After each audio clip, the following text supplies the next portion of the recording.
ওখানে যাওয়ার কথা চিন্তাও করো না, তার সঙ্গে দেখা করার কথা চিন্তাও করো না, স্কুল ফাঁকি দেওয়ার কথা চিন্তাও করো না।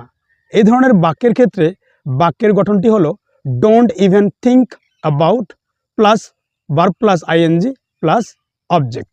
তাহলে এবার যদি বলি ওখানে যাওয়ার কথা চিন্তাও করো না, Don't even think about going there. Don't even think about going there. আমার সঙ্গে কথা বলার কথা চিন্তাও করো না, Don't even think about talking to me. Don't even think about talking to me. তার সঙ্গে দেখা করার কথা চিন্তাও করো না, Don't even think about meeting him. Don't even think about meeting him. School ফাঁকি দেওয়ার কথা চিন্তাও করো না, Don't even think about skipping school. Don't even think about skipping school. আমার